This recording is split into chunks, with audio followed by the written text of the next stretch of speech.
some sort of effort to protect the public should have been undertaken. Let's look at Exhibit 378. This one I've seen before. And how did you come to see it? I remember this. I have a copy of this. I remember this like yesterday, with a group of our secretaries in the office stuffing letters and using a machine that was sealing, like they didn't have to lick all the letters. And this was mailed out to everybody somehow that was a patient of Dr. Durrani's to notify him that his practice location was changing. Yes, I agree with that. They had a lot of explaining to do in 2013. They had a lot of explaining to do in 2008. They had a lot of explaining to do in 2007, and they got a lot of explaining to do today. And what is it that you think that they should be explaining at this point? They should be explaining why they didn't protect the public. Do you, based upon your experience with Dr. Durrani from the years that he worked with you at Children's Hospital, have an opinion about his reputation for truthfulness and honesty in the community? Yes, I do. And what's that opinion? I think he was an unethical sociopath. And you brought this to the attention of Dr. Eric Wall? I brought that to the attention of everybody in the room. So within the context of what we would call pre-op and post-op teaching conference, x-rays would be put up, discussion would be presented by the resident who had reviewed the patient's chart and would talk about preoperative symptoms, et cetera, what kind of treatments had been used beforehand. And case after case after case is going up of children with this thing called spondylolysis. All right. So did you raise this with people other than this review with your fellows and your residents? Absolutely. I brought it up with Eric Wall, my division director, other partners that were in attendance. This was this wasn't couched in secrecy. And other than Dr. Wall, whose attention did you bring this to? This was brought to the attention of Steve Muthing, that safety officer. I remember that. I don't know if that email's in here, but I know that I sent it to Steve because I respected Steve a lot, and he was in the new position of being that safety guy. How did Dr. Wall react to your bringing this to his attention? I would say not forcefully or definitively. This spondylolysis question that we're discussing was one of the first things that really got my attention, that I said, wow, this is out of bounds. This is different. I conducted research on the topic and published research on the successful non-operative treatment of the problem. And did you make complaints to anyone other than Dr. Wall? We had the hierarchy, which was my division director and the people, and so it was Eric's. I saw it as Eric's job to take it up from there. I have my own email record of my discussions, suggesting to him outside reviewers who might be able to look at such cases. I told him Dr. Aziz Khan was our chief of surgery at the time, and I remember using phraseology that said the only thing worse than taking this to Dr. Aziz Khan would be not to take it to Dr. Aziz Khan. Did you have a conversation other than with Dr. Wall, and I'm talking about with other doctors at Children's Hospital, and we're going to exclude Dr. Wall, the residents, and the fellows? Sure. So there was the people that we were supposed to educate that you mentioned, residents and fellows. Partners at the time that would attend those meetings beyond Dr. Wall was Alvin Crawford. I believe there was a good period of time there where Dennis Roy may have overlapped still. Junichi Tamai was one of our junior partners that overlapped during some of those years.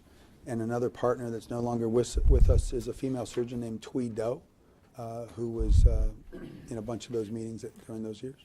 Did anyone at the pre-op, post-op teaching conference ever tell you to be quiet and stop being so critical of Dr. Durrani? Yes, they did. And who was that? I call this the low point. So this whole thing that we're discussing today, hours and hours around this table with 15 plus people, is what I have described to my colleagues in the country as the low point of my professional career. Is Eric Wall found the way to speak to me and say, Chuck, you've been asked to be quiet. To which I said, Eric, The day that I'm quiet in this conference, you better check a pulse. Because as long as it's my job to teach these residents and these fellows, the next generation of practitioners, how to be ethical and to be evidence-based practitioners, I will continue to speak up. And at the time that Eric Wall told you to be quiet and stop being critical of Dr. Durrani, he was division director at the Cincinnati Children's? Yes, he was. And my best estimate, my best guess would be that there was a short list of people who would tell him to say such a thing to me. And those people might have been Peter Clayton. They might have been Richard Aziz Khan. Okay? And it might have been Fred Reichman. But it's hard to imagine who else could give such a directive to my slightly older orthopedic brother. Based upon your personal knowledge and what we've covered here today, did Westchester UC Health, through their staff and management and their medical executive committee, know Dr. Durrani had issues at Children's Hospital before he applied for privileges there in 2009? Objection. So you're asking me if UC Health, Yeah, if they knew. the institution that trained him in his residency? UC Health is University of Cincinnati and Peter Stern and the residency, right? So given that, the question, what is your answer? Is heck yeah, they should. How could they not know? Eric Wall had a funny comment, a striking comment. He said in every category of humans, he said you could take baseball umpires, you could take Mormons, okay, a wonderful group of folks. You could take any, and he said, and there's a certain percentage of sociopaths in every category of humans. You can find them. Maybe in Aboriginals in Australia, you could find who the sociopaths are. And those comments were made in direct reference to Dr. Durrani. I would again like to reiterate the observation of significant concerns about Dr. Durrani's surgical indications was voiced by many members of the Cincinnati medical community, all of which were relayed to our chairman, Dr. Peter J. Stern. This subsequently was brought up in a formal meeting and discussion with Dr. Durrani in the fall of 2008 during his employment with Children's Hospital Medical Center of Cincinnati. Were you in attendance at that meeting? No, sir. Were you familiar with that meeting at the time that it was occurring? No, sir. Did Dr. Durrani leave his employment at Children's Hospital Medical Center shortly after the fall of 2008? To the best of my knowledge, the timing was within several days. Well, I would say what I noticed was an aggressive pattern even during the board collection period. And after he cleared his boards, as we would say, I would say it was much more striking. And what do you mean by an aggressive pattern to his practice? I mean stuff that I had never seen before. One of the most horrible cases was one of the very last patients who suffered permanent paralysis at our hospital. The principle was that I saw behavior and support offered to him that was striking. People like Peter Clayton, Sandy Singleton, and other business decision makers built a machine around him. We never had spine nurses like we did until Durrani was there. We never had schedulers that I know of that hung out in the clinic just to schedule the cases as they rolled out. And I sure as heck never saw a surgeon have 2 ORs 3 days a week.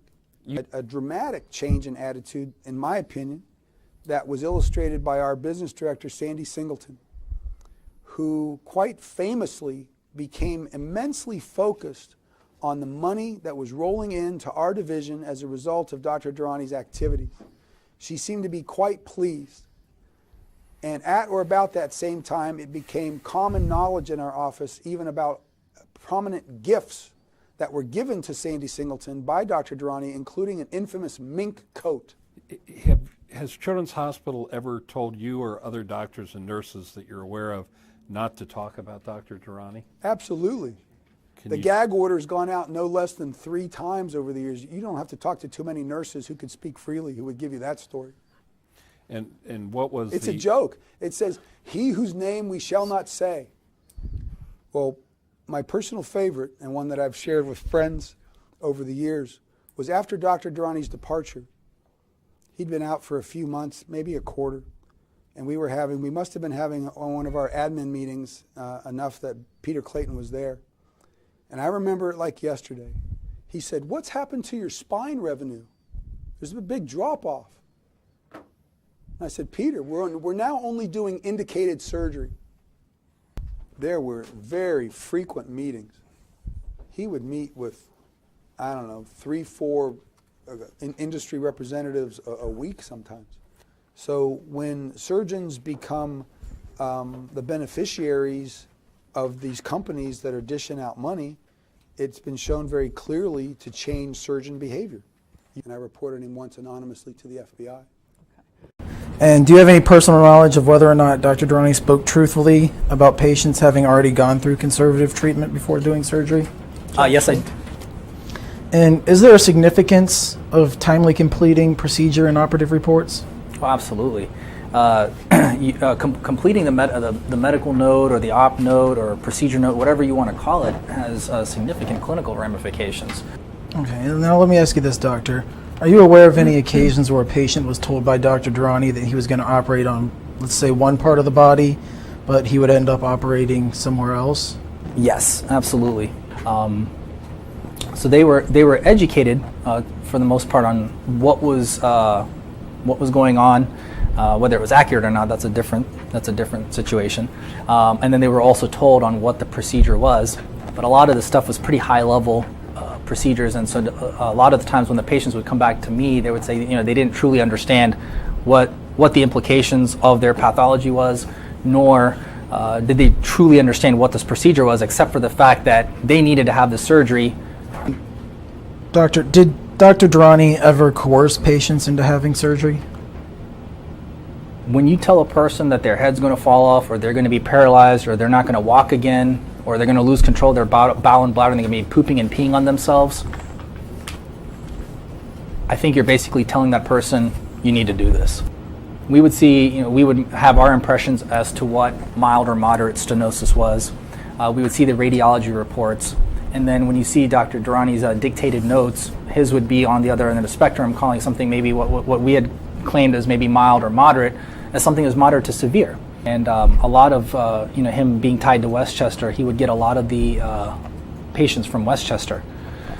People that simply went to the ER, for an exacerbation of pain or new back pain. They would be sent over to Dr. Durrani for an evaluation. So would Westchester refer patients to Dr. Durrani? Yes, they would.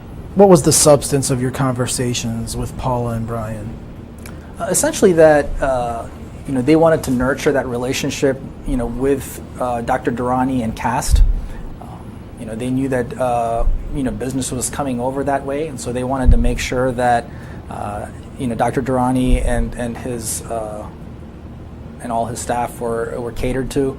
Did Paula ever make any statement to you about Dr. Durrani and her relationship? Yeah. The one statement that always sticks out in my head, and I had mentioned this a while back too, is just, we're partners in crime. While Dr. Durrani was operating Westchester Hospital, do you know who the highest money maker for the hospital was?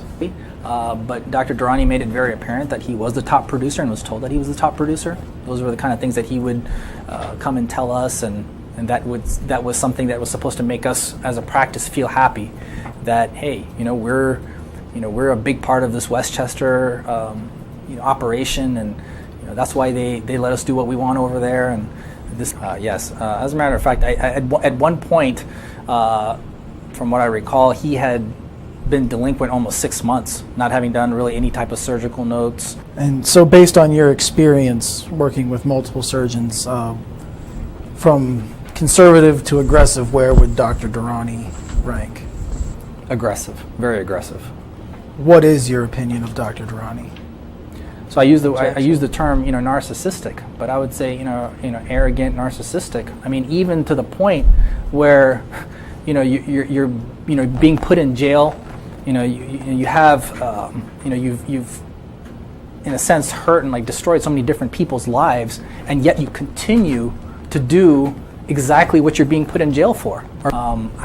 We even had patients sometimes that actually went on and said, I was told I needed to go and have surgery right away, and I hadn't even had an MRI.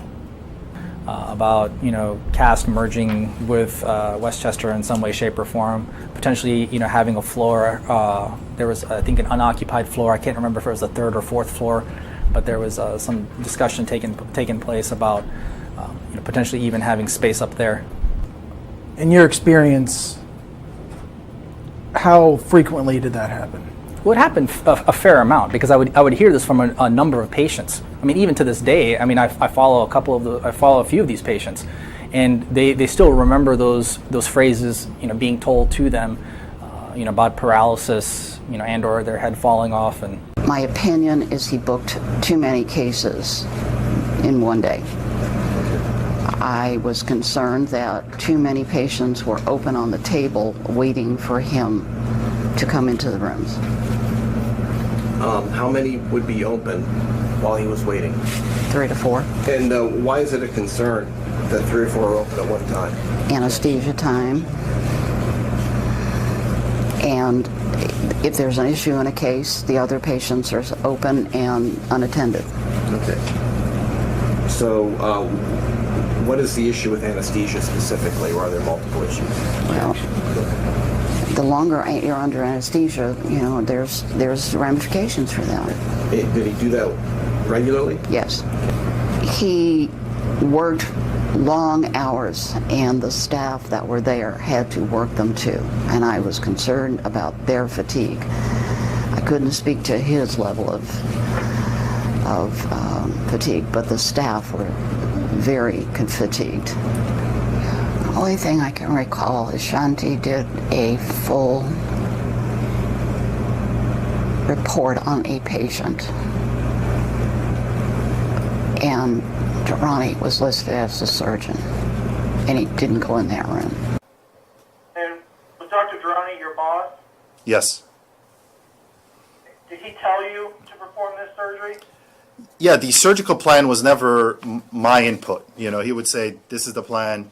This is what this is what I'm doing," and so that was it. It wasn't like I'm thinking this versus this. It was already predetermined. This was his plan, and I was just there. So that's where I felt like I was in the room too long, and that was really where it started my discomfort with it.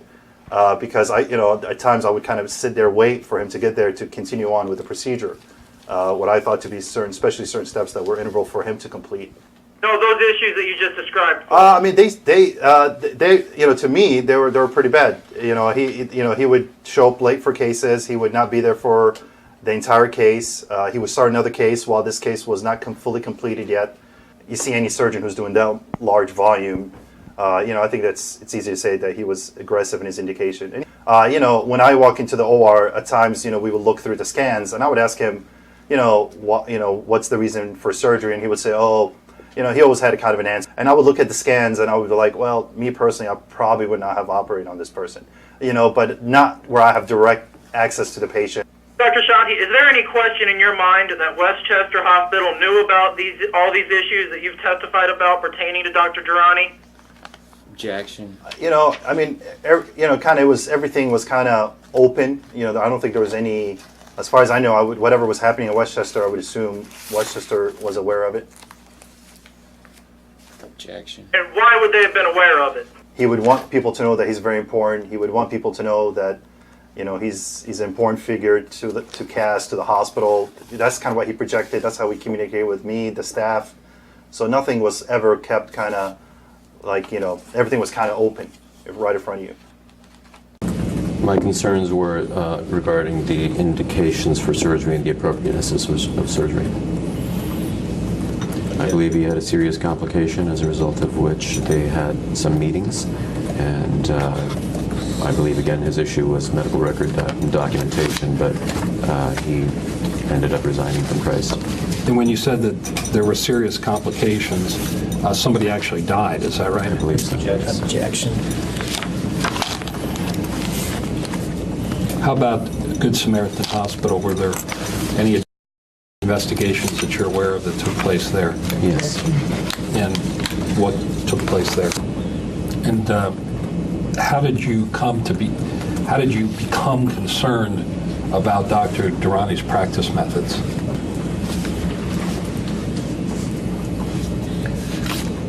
You're asking how I first became concerned? Yeah, how did you first become concerned? I imagine it was seeing patients who were coming to see me for a second opinion, and I felt that I had a different opinion about the care of those patients.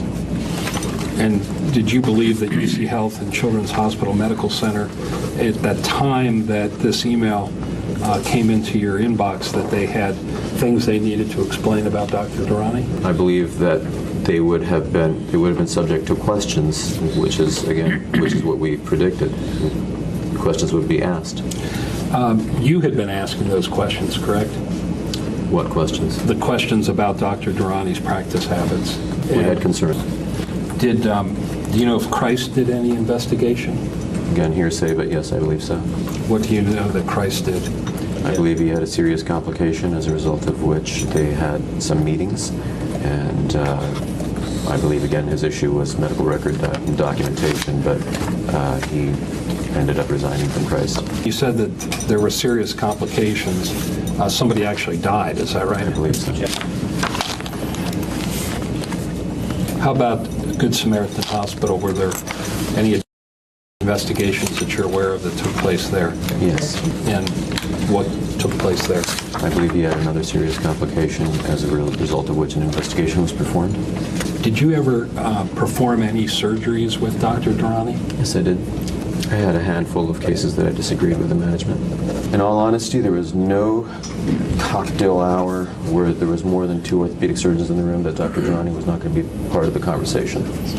So Dr. Colosimo and maybe everyone else in town could have been. Based upon your knowledge and experience in the various patients you saw, did you have an opinion about Dr. Durrani's reputation in the Cincinnati area medical community as a spine surgeon? His reputation was one of being an aggressive surgeon. I agree it's a sad day for our profession where an orthopedic surgeon is being accused of these issues. And did you believe that the accusations had merit? Yes. So multiple people have said multiple things. He had research irregularities, a personal relationship with staff member. He supposed someone had reported him to the board, and the board had said that they were going to investigate him, and then he said that if you investigate me, I'm going to resign. They said, we have to investigate you, and so he resigned. As I said earlier, there really wouldn't be a single spine surgeon in town who didn't know about this, and we had conversations with a dozen spine surgeons in town. I understand. So prior to his indictment and him leaving the country, prior to that time? Prior to his indictment, there wasn't any conversation at MEC about him. It wasn't until his indictment that it became subject of conversation. And you said it was common knowledge that he had issues dictating his operative reports and discharge summaries, correct? Yes. Yeah. I saw a patient who had surgery, and the operative note was dictated 9 months after the surgery. Did the operative note seem to be consistent with the surgery that was performed? No. Well, you were frustrated with what was going on, correct? And you expressed that frustration to people throughout the medical community, the spine community, correct? Yes. And in so doing, there was a lot of talk in the entire community about it. Absolutely. He submitted an abstract, but then it had to get retracted. And I was actually at the meeting in Toronto when it was still on the agenda. And they're standing there saying, "Where's Dr. Durrani?" And then they said, "Okay, I guess he's not here," and they moved on. But it was still submitted, and he never presented the actual research, though. He submitted an abstract. So you submit an abstract saying, "I have 99 patients who have done this technique or this surgery on treated in this way, and 99 out of 99 did very well," and which is the kind of stuff that then looks like, well, that can't be right. Because he had retracted it at that point, but it was too late to change the agenda. What were the surgeries, if you recall, that you scrubbed in on with Dr. Durrani at the Christ Hospital? Early 2005-06. And when you scrubbed in on those surgeries with Dr. Durrani, I assume you looked at records to see what the surgery was about and why the surgery was being done. No. Did you actually perform parts of the surgery? Yes. And do you know if there were any complications from any of those surgeries in which you participated? No. Did you see anything while you were doing those operations to indicate the surgeries were not indicated?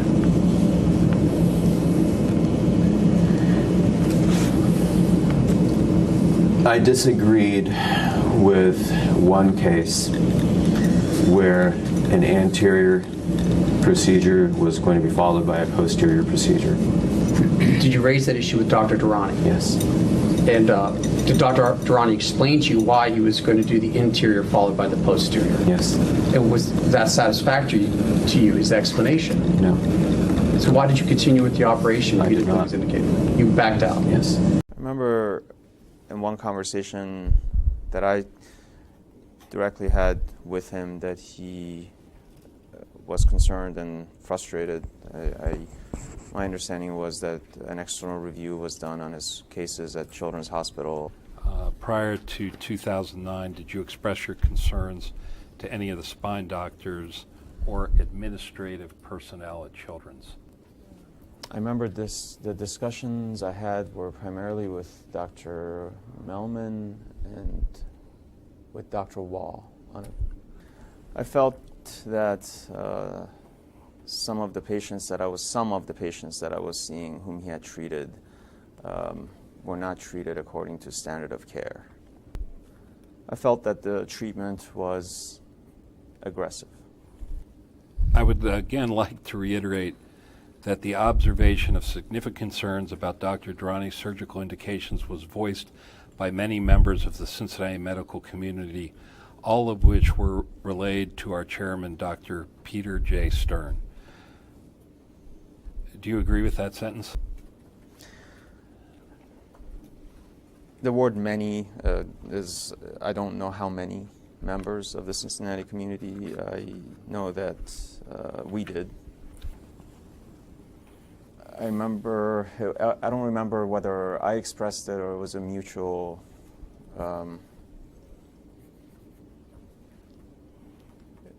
basically that the surgical treatment of pars fractures appeared to be very aggressive by Dr. Durrani. And what do you mean by aggressive? It was not according to standard of care. Which were the surgeries that concerned you? I believe many of them involved pars repairs. This is specifically at Children's Hospital. Within the spine community, he did not have a good reputation. In the spine community, it was felt that he was a very aggressive surgeon with his surgical indications. Right. I felt that his imaging studies did not, and his clinical presentation did not support surgical intervention. It was the same concerns we've discussed about his surgical indications, in some cases not meeting standard of care. Okay. What about paralysis? What familiarity did you have with complications of paralysis with Dr. Durrani's patients? There was, I believe, one patient that I knew about. Are you aware that ultimately there were over 500 lawsuits filed against Dr. Durrani? I heard that. Objection. I did one surgery with him at Christ Hospital. It was probably my first week in practice. He asked me to, because I had just started and I had really no patients to see, and Okay. it was my first week, I think, literally, and he asked me to come and help him on a case. Okay, and do you remember whether, in your professional opinion, it was appropriate to operate on that patient? I remember not agreeing with the surgery. And With that surgery? With that particular surgery. And yet you yes. did the surgery with him? No, I actually left about an hour into it. Why is that? I just didn't agree with what was being done. However, I was, so when I came back in 2008 is when things had changed. We felt they should be investigated. And what was that conversation with Dr. Wall, if you recall? I don't recall it in great detail, but I expressed the concerns that Dr. Guanciale had relayed or written to me, and I told him that I wanted to this must be looked into. He was a little reluctant at first, and I told him that if he didn't look into it, I would contact legal counsel at Children's Hospital and ask them to look into it. Based on that letter, I felt that I needed to, in my capacity as chair, I needed to discuss his concerns with the individuals at the Children's Hospital Medical Center. I only know that Dr. Durrani resigned very shortly after that meeting. When did he resign? I can't tell you the specific date, but it was, I would almost swear that it was within 10 to 14 days of that meeting. It was quite precipitous. I mean, making these kind of allegations against a peer in the community is pretty serious, isn't it? Yes. Did you inform Dr. Crawford? I informed Dr. Eric Wall at a point. Okay. Yeah. Let's start with Crawford. Did you ever tell Dr. Crawford you were doing this? I recall at the time that Dr. Eric Wall was, seemed to be the person who was in charge of all of orthopedics children's, and so I really want Dr. Eric Wall know. Yes. So Dr. Wall was informed that you and your residents in Agabagi and Ascar were reviewing imaging studies from children's on Dr. Durrani's patients. No. Dr. Wall was informed that the residents were presenting concerns about surgeries being performed by Dr. Durrani. I had more conversation with Dr. Wall about the research. Okay. You testified that you spoke with Dr. Wall regarding the research issue, correct? I did. Okay. And I called him from Toronto. Okay. And did he confirm your concerns? He did. Do you know why Dr. Durrani was able to continue to perform surgeries after his resignation at Children's Hospital Medical Center? No. Were you aware that he was continuing to do surgeries? Did you have an issue or a problem with that? That was a serious inappropriate sexual relationship. We addressed it through HR, and the issue never got resolved. You know, we set up an action plan. Dr. Durrani did not comply with that action plan. Dr. Durrani's HR problems were becoming an issue with his employment at this point because he was violating hospital policy. Isn't it true that there were serious concerns being raised by Dr. Guanciale about Dr. Durrani that led to this meeting with Dr. Stern and Dr. Aziza Khan, correct? Objection. You can answer. Yes. Because of all those issues I was talking to you about, the HR issues, the research issues, is he was becoming, as division director, he was taking up an inordinate amount of my time. And so I would say I would have liked him to get, I didn't want him in my division anymore. You wanted him to move on? Yes. Right? Well, I didn't want to be taking care of him. All right, and that wasn't just wasn't just the HR issues, but it was all of the surgical issues that were coming up as well, correct? Objection. No, I'd say it was all the issues.